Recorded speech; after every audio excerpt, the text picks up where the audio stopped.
للأسف ما كنتوش كتلقاو التجاوب؟ لم نعطيك ماشي نكتة واقعة في ذلك اليوم. في اليوم الموالي 7 نوفمبر 2018 استضافت إحدى القنوات الجزائرية المحسوبة على القطاع الخاص ولا أقول خاصة أحد وزير سابق وكاتب صحفي معروف، قال إن الموقف جلالة الملك محمد السادس فيما يتعلق باليد الممدودة هو موقف إيجابي وأثنى عليه.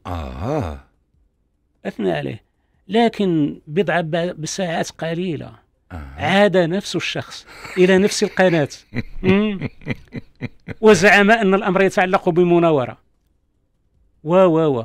لهذه الدرجة. نعم، فاستنتجت ماذا أنا كسفير؟ أن الأمر يتعلق بفركة أذن أو قرصة أذن تعرض لهذا الشخخص بزاف على فركة الأذن هذه ليدخل الصف كما يقولون. وأن لا يتعامل إيجابيا مع هذه الدعوة الملكية. وهكذا كان، بمعنى أن الإعلام الجزائري كان له حصل على توجيه بأن لا يتعامل إيجابيا مع مبادرة المغرب المتعلقة باليد الممدودة من أجل بناء علاقات متطورة. هذا يقدر يكون اجتهاد فقط ولا تحليل وقراءة ديال السي حسن عبد الخالق، ولا وصلت إلى قناعة مبنية على معطيات؟ هي موقف النظام الجزائري فيما يتعلق بالعمل مع أولا على مستوى الإعلام. على مستوى الإعلام هناك خطوط حمراء يجب على أي وسيلة إعلامية في الجزائر التي تتعداها. أولا، عندما يريد شي صحفي الحصول على ترخيص لجريدة معينة يطلب منه أولا توقير رئيس الجمهورية، هذه النقطة الأولى. ثانيا، توقير الجيش وقيادته بمعنى ممنوع الانتقاد. ثالثا، تبني الموقف الرسمي الجزائري المعادي لوحدة المغرب الترابية. هذا في الخط التحريري ممنوع على أي جريدة هناك في الجزائر تتخطى هذه الخطوط، وممنوع لها أيضا أن تتحدث إيجابا أو إيجابيا عن المغرب. ممنوع بالمطلق. هذا الوزير كما قلت انقلب بعد ساعات، وهذا الأمر يمكن الرجوع إلى أرشيف القناة في بضع ساعات.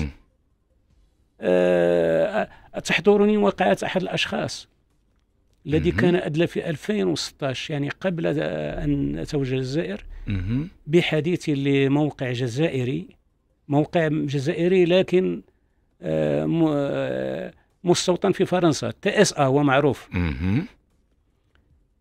تحدث فيه عن المغرب، وقال أن جلالة الملك محمد السادس هو الوريث الأحق لجده جلالة المغفور له محمد الخامس، وأثنى على المغرب. وفي قضية الصحراء لم يتبنى الطرح الجزائري. فماذا كان؟ شنو النتيجة؟ هذا كان هذا الشخص هذا، ولا أريد تسميته. هذا الشخص كان من المقربين للرئيس بوتفليقة. وعندما طلع حواره مع هذا الموقع، بوتفليقة أعطى أمر، قالوا قولوا لفلان أن لا يتعرض مستقبلا لمثل هذه المواضيع، أن يبتعد عنها. فماذا كان؟ هذا التوجيه نزل منحرفا، وهذا الشخص تم استدعاؤه، وكان في تلك الفترة نائبا في البرلمان. تم استدعاؤه من طرف جهاز المخابرات الداخلية، وقال له: اسمع يا فلان، أنت هنا عندنا ليست هناك لا حصانة برلمانية ولا يحزنون. قضية في المغرب ما بقات حصانة. فتعرض لجلسات تعذيب بأسئلة، والرجل في النهاية أخرج محملا بسرعة إلى إحدى المساحات. وفي اليوم الموالي تعرض الشركات التي كان يملكها لمراجعة ضريبية، بمعنى ابتعد عن أن تتحدث إيجابيا عن المغرب أو كذا. كانت هذه الرسالة واضحة. ممنوع تكلم على المغرب وحب منطق خاوة حنا جوج تحضرنا الآن السردوان، تحضرنا السردوان الآن وقعت بوعلام صلصال تماما. الرجل ماذا قال؟ قال ما يؤكد التاريخ أن فرنسا استقطعت أراضي من المغرب لفائدة الجزائر، عندما تحدث عن الغرب الجزائري وغيره. قال كان في فترة مغربية. الرجل قال رأي، وهو الآن يعيش نحن. وانت في الجزائر واهتمامك كذلك بالبحث في الشأن الجزائري في علاقته بالمغرب، شعرتي بأن القضية الحدود التاريخية خلق مشكل عند النظام الجزائري؟ خلقها يعني بكل تأكيد، بل أن بعض الأدرو الإعلامية للنظام الجزائري تريد الهيمنة علينا وتقول لنا حدود الجزائر هي واد ملوية. وصلوا لتوريرت الدواء، فاتوا توريرت وفاتوا تافوغالت. لا تافوغالت الدواء هي العاصمة. هكذا يقولون لأدبيتهم. لا ملي كنتكلموا دابا على الإعلام الجزائري، احنا كمتتبعين بعض المرات كناخذوها بالكوميديا، كنسمعهم كيفاش كيتكلموا علينا في الكرة، كيفاش كيتكلموا علينا في التاريخ، كيفاش كيتكلموا علينا في التراث.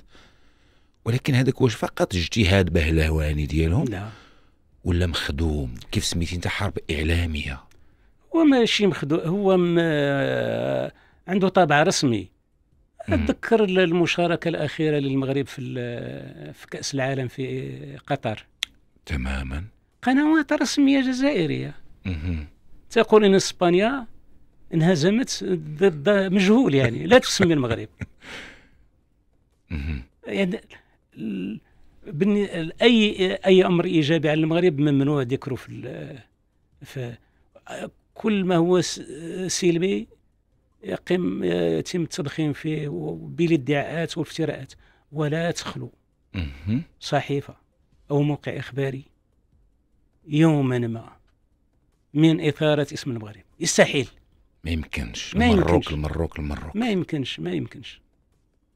وانت سفير جالس في المكتب ديالك وكتشوف هذه الأجواء، كتشوف الإعلام اش كيقول، كتشوف المجتمع المدني ولا السياسي اش كيقول، كيفاش كتصرف؟ ما من حقك تحتج، ما من حقك تقول، ما من حقك ترد في الإعلام أبدا. في الواقع الردود بالنسبة لنا كانت يعني ممنوع أن تنشر أو تجد سبيل النشر في المنابر الجزائرية. ممنوع في القضايا، قضية الصحراء، قضية كل. هناك بعض الأمور الأخرى كنا نليح على أن تنشر بيانات حقيقة، لأن الأمر يتعلق بكذب واضح. لكن في القضايا المتعلقة بالسياسة الخارجية فكما قلت لك الإعلام الجزائري مغلوب على أمره، ممنوع من أن يتفاعل إيجابيا مع بيانات حقيقة أو توضيحات تقوم بها السفارة. وانت في هذه المرحلة سي حسن عبد الخالق شعرتي بأنه التصعيد الجزائري واخد واحد المستوى غير مسبوق وممكن يتطور يوما ما إلى قطع العلاقات بين مزدوجين؟ طرد السفير إن صح لا، ماشي طرد السفير أبدا. لا، أنا نحكي لك على المسألة وارجع لك لهذه المسألة. التصعيد كما قلت هو قائم منذ سنوات عدة. العادة ديالها، لأن ما تنساش أن الأصعب الآن وراءنا نحن المغاربة. ما تنساش السنوات الأولى ديال المواجهة العسكرية والمعارك التي استبسل فيها الجنود المغاربة، وكانوا هناك ضحايا وشهداء بالمئات. الحمد لله المغرب حسن موقعه، وبعد ذلك تعزز الموقف المغربي بطبيعة الحال بالتدرج إلى أن وصلنا إلى ما وصلنا عليه الآن، من أن كل الدول تدعم وجهة الموقف المغربي. بطبيعة الحال التصعيد الجزائري عندما كنت هناك سفير كان واضح. في 2017 كما قلت لك عودة المغرب للاتحاد الإفريقي. ما تنساش بعد سنة كان الاتحاد الإفريقي فضاء منذ 84 إلى 2000 نهاية 2016 فضاء للجزائر تلعب فيه وتمرح بما تشاء في قضية الصحراء. ولا يخلو أي قرار لاجتماع أو قمة من قرار يسرد ما زعمه ادعاءات ضد بلادنا. لكن عودة المغرب بعد سنة عادت الأمور لنصيبها. أولا القمة الإفريقية التي انعقدت في نواكشوط في موريتانيا في 2018 حاصرت مناقشة قضية الصحراء في إطار ترويكة لجنة ثلاثية من الرؤساء، بمعنى أن يد الجزائر لم تعد طالقة. وهذا شيء مهم. وكان شيء أساسي في تلك الفترة أنها استحوذت على منصب هام في الاتحاد الإفريقي، وهو مفوض السلم والأمن. كان فيه رمضان العمامرة لسنوات، وبعدها دبلوماسي آخر، ومن بعدها إسماعيل شرقي. فعند عودتنا للاتحاد الإفريقي كان إسماعيل شرقي قد أعيد انتخابه لولايات أخرى كمفوض للسلم والأمن. ولكن العودة للمغرب قطعت الإمكانية، لأن هذا السيد يثير قضية الصحراء وأن لا تثار على مستوى المندوبين. فإذا كان على مستوى ترويكة إذا ما قررت إحالة الأمر، وهذا كان مكسب كبير جدا. ومن بعد العودة للاتحاد الإفريقي، بعد العودة للاتحاد الإفريقي تم تحسين الموقف. وبالتالي القمة ديال نواكشوط قالت بما معناه أن دور الاتحاد يجب أن يكون داعما لجهود الأمم المتحدة. الملف معروض على الأمم المتحدة على مجلس الأمن، علينا أن مواكبته ودعمه، وهذه نقطة، وكانت هذا لصالح المغرب. المسألة الثانية وهي إعادة الوضع الطبيعي إلى طبيعته في القرقارات، معبر القرقارات. كان هناك مخطط جزائري رهيب لمنع بلادنا من امتدادها الإفريقي الطبيعي والمشروع، بتوجيه شرذمة الانفصاليين لتأسيس بؤرة استيطانية. هذا هو كان الهدف من التوتر في القرقارات. هذا هو كان الهدف. ولكن المغرب الحمد لله أخبر الأمم المتحدة، كان هناك دعم عالمي للمغرب، وكانت هناك منادات من كل الدول بأن يكون المعبر أن يعود إلى وظيفته الطبيعية كمعبر من أجل التواصل التجاري مع الدول الإفريقية. إذا توالت المحطات اللي يمكن باللغة الدارجة سعرت النظام الجزائري. النقطة الأخرى اللي كانت مهمة وهي الاعتراف الإدارة الأمريكية. أنا أقول الإدارة الأمريكية وليس ترامب. الإدارة الأمريكية، نعم، لأن الاعتراف مسجل في السجل الرسمي الأمريكي، وليس كما ادعى بعض الانفصاليين في تلك الفترة أن الأمر يتعلق بتدوين ولا تغريدة لترامب. لا، كان اعتراف كبير وأساسي عزز مشروعية الموقف المغربي، وبطبيعة الحال لن نعتقد أن الجزائر ستكون مرتاحة لهذا الاعتراف الذي توالى لاحقا، أيضا باعتراف ألمانيا، بإسبانيا، ثم أخيرا بفرنسا. إذن كانت هناك مسارات تصعيد بالنسبة للجزائر واضحة، وكان هناك التوجه إلى قطع العلاقات. شعرتي بها وأنت آنذاك كسفير؟ شعرت بها، وأقول رأيي أن الجزائر الآن ماذا ربحت من قطع العلاقات؟ هذا هو السؤال. ماذا ربح النظام الجزائري من قطع العلاقات؟ هما كيقول لك المهم نضروكم، ماشي ضروري نربحوا حنا. ما الغازوال، ماشي الغازوال، الغاز ما غاديش يمشي، بالتالي غتعيشوا في الظلام. الطائرات ما كاينينش. الحمد لله. واش لاحظتي ان شي قريه في المغرب او شي دوار تقطع عليه الضوء من بعد وقف العمل بالأنبوب أبدا. على العكس من ذلك، المغرب الآن حول الأنبوب إلى خدمته انطلاقا من إسبانيا، والجزائر هي اللي الآن ضايعة، لأنه كان ممكن تستفد أكثر من الأنبوب في عز الأزمة الأوكرانية الروسية والطلب الأوروبي المتزايد على الغاز الجزائري.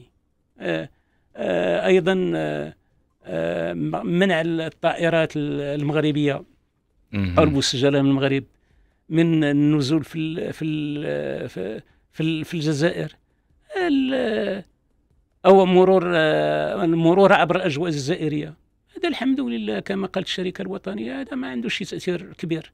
الحمد لله المغرب لم تكن عليها ارتدادات سلبية كما توهم أولو الأمر في الجزائر. الحمد لله المغرب له هذه القدرة وهذه المناعة على التكيف وعلى مواجهة الصعاب وعلى التعامل مع التحديات بكل اقتدار. مازال كتذكر سي حسن عبد الخالق النهار فاش طلب منك أنك تمشي تغادر التراب الجزائري؟ ما عرفش دبلوماسي كيفاش لم يطلب مني بكل صدق. لا لنكون واضحين. كان هناك يوم 24 غشت 2021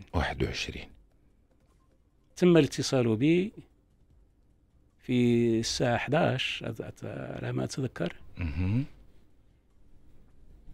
على أساس أن لي موعد مع وزير الخارجية الجزائري في الساعة 4. رمضان العمامرة. رمضان العمامرة. اتصلوا بك المصالح الجزائرية. نعم. في الساعة 2 تم الاتصال بي مجددا على أساس أن موعد 4 أصبح 6. تأجل الموعد لساعتين. طبعا ما قالوش لك علاش؟ لا أبدا، لكن في نفس اليوم علمت، وبطبيعة الحال كان المغرب يعلم، أن هناك ندوة صحفية لوزير الخارجية الجزائرية حول العلاقات المغربية الجزائرية فقط ستنعقد. بطبيعة الحال في ندوته الصحفية ادعى ما ادعى وسرد من مزاعم النظام ما سرد ليختمها بالقرار الجزائري بقطع العلاقات الدبلوماسية مع بلدنا فورا. أوكي؟ إيه. أنا عندما صدر هذا الأمر كان مطلوبا مني من طرف وزارة الخارجية أن ألاقي السفير أو ألاقي الوزير الخارجية في الساعة 6. أنا لم أتوجه إلى هذا الموعد. ما مشيتيش للموعد؟ لا ما مشيتش، لأن علاش غادي نمشي؟ علاقات الآن قطعت. ما بقى ما يدار. لا قطعت. السيد أعلن قطع العلاقات الدبلوماسية بين البلدين. إذن ما مشيتش في الموعد. اتصلوا بي قلت لهم لن آتي. بطبيعة الحال هنا في المغرب أصدر بلاغ في ذلك اليوم يقول بلاغنا أننا أخذنا علما بالقرار ويأسف حتى ما أتى به الجزائر كان كله تبريرات واهية ولا تقوم على أساس. هذا هو ملخص البلاغ. ورجعتي إلى المغرب. وأن المغرب إذن أخذت الاستعدادات من جانبنا للعودة إلى المغرب، لأنني لم أكن بمفردي أنا كسفير، معي طاقم دبلوماسي يشتغل معي في السفارة. فبطبيعة الحال اتخذت الترتيبات وعدنا الحمد لله في الآجال، ولم يطلب مني أي شخص كذا أو أعطاني مهلة أو نهائيا. ما كاينش هذا الشيء. طيب الكلام معك سي حسن عبد الخالق الصراحة ذو شجون كيف ما كيقولوا، ولكن إلا خدينا واستحضرنا تجربتك كدبلوماسي في الجزائر وكذلك تجربتك كمهتم بالشأن الجزائري وككاتب في القضية الوطنية، شنو الخلاصات اللي وصلتي ليها؟ سؤال بالدرجة المغربية، ما لهم معانا؟ هذا السؤال خاص يتوجه لهم في الحقيقة. أنت عشتي معهم وعرفتيهم على كل حال. لأن ما لهم معنا راه هما خاصهم يطرحوا هذا السؤال. ما لهم معنا لأننا اش درنا؟ حنا كان المغرب قاعدة خلفية الثورة الجزائرية، الكل يشهد بذلك، بما فيهم قادتهم اللي عاشوا في المغرب وكبروا. كان المغرب أمدهم بالمال والسلاح والأرواح. ما تنساش بلي المغاربة مشاو استشهدوا في حرب التحرير الجزائرية هناك. إذن أعطيناهم كل شيء لكي يحصلوا على الاستقلال. واش كنقولوا جزاء سنامر؟ ما يمكنش. ثانيا يعرفون وبوثيقة رسمية موقعها الراحل فرحات عباس رئيس الجمهورية الجزائرية المؤقتة بمشكل الحدود الجائرة. يعرفون بأن فرنسا استقطعت أراضي من المغرب وضمتها الجزائر، ووعد الراحل رئيس الجمهورية الجزائرية المؤقتة السي فرحات في وثيقته الرسمية بإعادة النظر في هذا المشكل. ماذا كانت حرب الرمال التي بدأها وشنها النظام الجزائري بعد سنة من الاستقلال في أكتوبر. استفق المغاربة على وقوع ضحايا في تنجوب، في مواقع أخرى على الحدود. بمعنى هادشي ممتد تاريخيا هو اللي مستمر دابا. بعد ذلك المغرب دائما الحسن الثاني كانت له تلك النظرة البعيدة. وقع اتفاقية الحدود في 72 على أساس أننا نلتفت إلى المستقبل وأن نطوي صفحة لا تتماشى لا مع التمازج بين الشعبين والتقارب بينهما وتطلعات البلدين. مع كامل الأسف في السبعينات أيضا الجزائر أرادت أن تخلق للمغرب هذه المشكلة المصطنعة وهي قضية الصحراء بإيواء انفصال البوليساريو، بالسعي إلى محاصرة المغرب، لأن قضية الصحراء ماشي قضية ديال كيلومترات ولا لا أبدا. كما قال جلالة الملك وأنا أقول علينا كمغاربة أن نستحضر في كل لحظة قول جلالة الملك محمد السادس نصره الله أن قضية الصحراء قضية وجود وليست قضية حدود. وجود.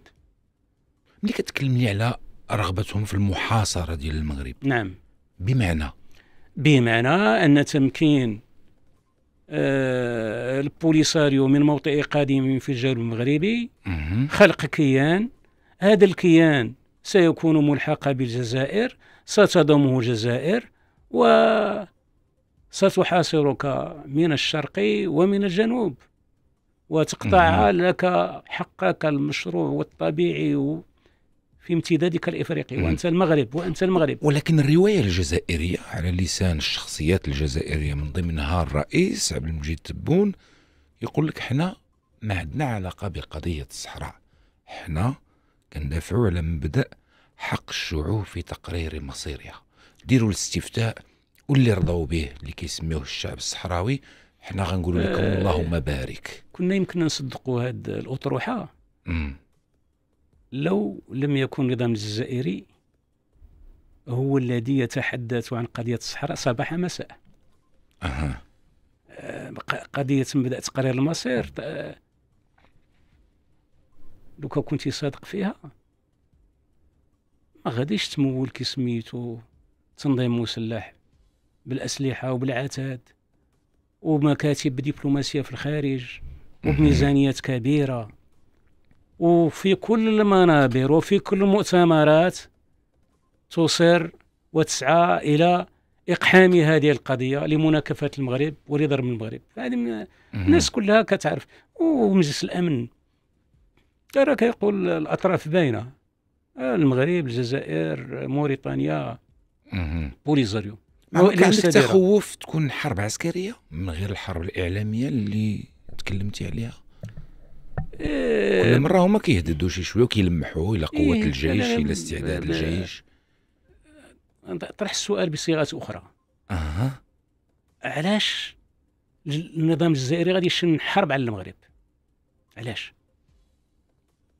هما كيقول لك هما بان حنا كنهددوا ليهم، لا دينا لهم شي بلادهم، لا اسمح لي، دينا لهم شي ارض؟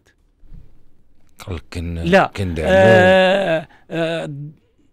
حنايا في موقعنا العادي والطبيعي اننا ندافع على وحدتنا الترابيه، ما دينا لهم حتى شي حاجه. بالعكس، المغرب دائما كانت يدهم ممدوده. المغرب بلد محب للسلام وينشر اوفاق السلام. اذا الحرب لماذا؟ هذا السؤال كيتطرح، ولكن كل ذي صاحب عقل كيفكر ما بعد الحرب وكيف الحرب وكيف كذا. ولكن اللي خصنا نكونوا مطمئنين ليه أردوان. أولا المغرب الحمد لله يمتلك من المناعة والقدرة الذاتية والآخر أننا ندافع على بلادنا. أنا كنقول الدفاع على بلادنا، لا أقول عسكريا ولا دبلوماسيا ولا كذا، الدفاع بمفهومه الشامل.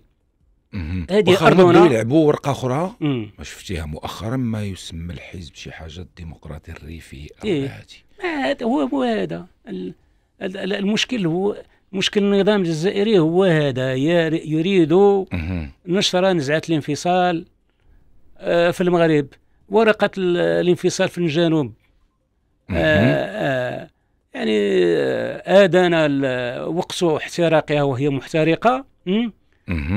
التفت لقضية أخرى أيضا مصطنعة. الريف كما معروف وجزء لا يتجزأ من التراب المغربي.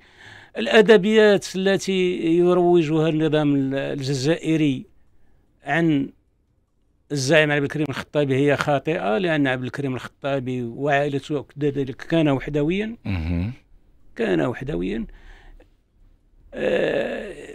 يعني ما يقوم به لا أقول يبعث على الإدانة يعني والنقد. الشرائع كلها تدين طيب. هذا الأمر. سي حسن عبد الخالق، واحد السؤال ديال الذكاء الاصطناعي ماشي ديالي أنا. نعم. غادي تجاوبنا عليه حتى هو بدون لغة خشب نسمعوه. هل تعتقد أن المغرب يمكنه اتخاذ خطوات أكثر جرأة لتجاوز الجمود في العلاقات مع الجزائر حتى لو تطلب ذلك تنازلات؟ إذا عرضت الجزائر مبادرة للصلح، هل تعتقد أن المغرب سيكون مستعدا لقبولها بدون شروط مسبقة؟ المغرب مستعد. نرجعوا الخطاب ديال جلالة الملك في نوفمبر 2018 ديال اليد الممدودة، رجعوا له ونقراوه بتمعن. فتح كل المجالات لأن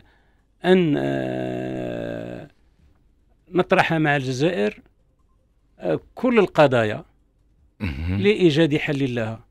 بطبيعة الحال نتمنى أن يتطور الموقف الجزائري في اتجاه احترام وحدة المغرب الترابية. هذه راه ضمانة ليه أيضا. المغرب الموحد هو في خدمة استقرار الجزائر وفي خدمة وحدتها الترابية. ما كاين لا تقسيم ولا استفتاء ولا داك الشيء كله. لا، المسألة الاستفتاء راه من يقرأ مبادرة الحكم الذاتي. هذا السيد وزير الخارجية الجزائري الذي قال هذه فيها 3 صفحات ونص، اللي يقرأها بتمعن راه تتضمن الاستفتاء. عندما نتفق سيستفتى المعنيون في أمر مبادرة الحكم الذاتي، ونطويو الصفحة. وهي مبادرة الحكم الذاتي ديال لا غالب ولا مغلوب، لتمكين سكان المنطقة من إدارة شؤونهم بأنفسهم في إطار مؤسسات تنفيذية وقضائية وتشريعية، مع احتفاظ بلادنا بمقومية الصدى. هذا راه واحد الحل يعني تاريخي، والحمد لله المبادرة الآن تحظى بدعم ما لا يقل على 104 دولة في العالم. ما تنساش السير دول الانسحابات ديال الاعتراف بجمهورية الوهم، آخرها غانا، وغانا وما أدراك ما غانا اللي هي رقم أساسي في إفريقيا، في المجموعة ديال غرب إفريقيا وفي الساحل، أيضا في أمريكا اللاتينية. إذا هناك ماذا نسجل. كنتمنى غير من الإخوة الجزائريين يأخذوا الوقت الكافي ويراعيوا ويشوفوا بكل موضوعية واش هذا الطرح اللي غاديين فيه حقق مكتسبات أو يسجل انكسارات. وإلا داروا هذا الشيء غادي يفهموا ويجيو للاتجاه الواقعي. الاتجاه الواقعي هو وضع اليد في اليد مع المغرب والجزائر لبناء قوة وبناء توجه إقليمي ولبناء علاقات سليمة ولخلق واحد الخريطة تبارك الله غادي تكون مؤثرة في المنطقة. دابا كيقلبوا على مغرب كبير بوحدو، عندهم مسعى ديال المغرب العربي بالجزائر وليبيا وتونس. على أي حال لا يمكن بناء المغرب العربي، يعني ذاك المغرب العربي اللي بقواعد بدون المغرب ولا موريتانيا. ما يمكنش. موريتانيا كتقرا مواقفها أكثر تقدما من ذي قبل. نتطلع دائما نحن كالمغاربة إلى أن تكون علاقتنا على أفضل حال مع الأشقاء الموريتانيين، بيناتنا الجوار، بيناتنا أواصر الدم، بيناتنا علاقات قوية جدا. وبالنسبة لبلدنا دائما حرصت على أن تكون علاقتها في المستوى مع الأشقاء الموريتانيين. طيب حسن عبد الخالق، للأسف الوقت تسالى والأسئلة ما تسالتش، ولكن لابد نختم بسين وجيم. نقول حسن عبد الخالق، لو أتيحت لك فرصة ديال أنك تتلاقى مع عبد المجيد تبون وشنقريحة، شنو الرسالة اللي تقول لهم في ودنيهم؟ يد المغربي ممدودة لعلاقات أفضل بين البلدين. وحسن عبد الخالق، شنو يفضل دبلوماسيا، رمضان العمامرة ولا أحمد عطاف؟ ذلك شأن جزائري. بيناتهم حسن عبد الخالق يعتبر بأنه عبد العزيز بوتفليقة كان من أفضل رؤساء الجزائر في علاقتهم بالمغرب؟ لا. طيب حسن عبد الخالق يتفق مع عمر هلال من يتكلم على شعب منطقة القبائل؟ في الواقع هو أثار القضية لإثارة التناقض في الموقف الجزائري وازدواجية الموقف الجزائري من مسألة تقرير المصير فقط. كيف تطالب بتقرير مصير هذه الجهة ولا تطالب بتقرير مصير هذه الجهة؟ هذا غير التناقض. أما المغرب فكما قال جلالة الملك أيضا في خطابه في 2021 أن الجزائر لن يأتيها أي شر من المغرب.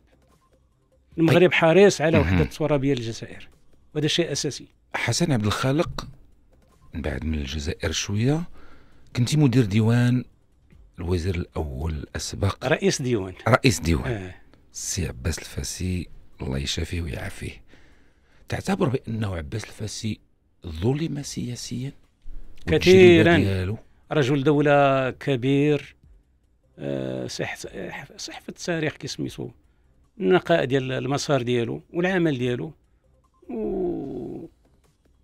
والسي رضوان له الشارع يسول الموظفين على الفترة اللي كان فيها وزير أول كيف الحمد لله يسر الله أنها كانت زيادات في الأجور وفي مراجعة الضريبة ديال الموظفين وغيرها، وكانت الأمور جيدة. شافاه الله يشافيه ويعافيه. طيب حسن عبد الخالق، في دقيقة عندك فرصة للاستدراك أو التصحيح أو التدقيق أو الإضافة، لك الكلمة دابا، دقيقة صوت ماشي صمت. شكرا. الشكر لك سي حسن عبد الخالق. ما قل ودل، والعودة عليك سي حسن عبد الخالق. شكرا لأنك كنت معنا اليوم بدون لغة خشب، والحكم للمستمعين والمشاهدين. شكرا. وفاء فائز في إخراج الصوت، كريم نيتسي في إخراج الصورة، رحيم سابقي في التصوير. شكرا عايدة الشردي في الإنتاج، محمد مبارك في المساعدة في الإعداد. حواراتنا دائما بدون لغة خشب، بدون مواد حافظة. رفعت الجثة.